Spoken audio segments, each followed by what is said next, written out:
Au cœur d'un empire lointain, un vizir fidèle reçoit une nouvelle terrible. Les stocks de céréales sont contaminés. Un champignon invisible s'est infiltré dans le blé. L'ergot de seigle. Ceux qui en mangent basculent dans la folie. Ils voient des choses qui n'existent pas, rient, pleurent, dansent sans pouvoir s'arrêter. Le vizir réfléchit. Si tout le monde perd la raison, plus personne ne saura qu'il est fou. Il saisit une dague et grave un signe sur son bras, pour se souvenir qu'avant, ils étaient saints d'esprit. La folie s'empare du royaume. Les rues résonnent de cris, de rires hystériques. Le sultan lui-même, pris d'hallucination, ne distingue plus la réalité du cauchemar. Seul le vizir regarde sa marque et sait.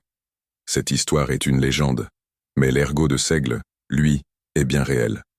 Et ses effets sont effrayants. Ce champignon parasite le seigle, le blé et d'autres céréales. Il produit des alcaloïdes toxiques, proches du LSD, qui affectent le cerveau et les vaisseaux sanguins.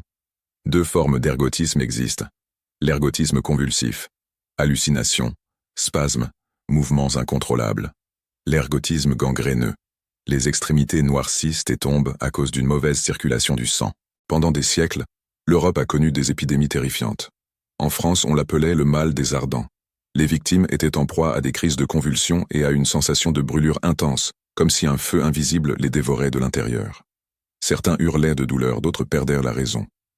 Au Moyen-Âge, les villes touchées organisaient des pèlerinages vers les reliques de Saint-Antoine, le seul moyen, pensait-on, d'échapper à cette malédiction. L'ordre des hospitaliers de Saint-Antoine, fondé pour soigner ces malades, devint célèbre en toute l'Europe. Certains pensent même que les sorcières de Salem en 1692 étaient peut-être des victimes d'ergotisme. Leurs crises et délires ressemblent à s'y méprendre aux symptômes de cette intoxication. Ce n'est qu'au XXe siècle qu'on a compris le lien entre ce champignon et ses effets hallucinogènes. D'ailleurs, le LSD, la drogue hallucinogène bien connue, a été synthétisé à partir de l'ergot de seigle. L'ergotisme nous rappelle à quel point notre perception de la réalité dépend de notre cerveau.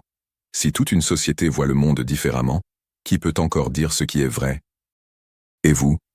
Comment feriez-vous pour ne pas oublier la raison si tout le monde autour de vous devenait fou?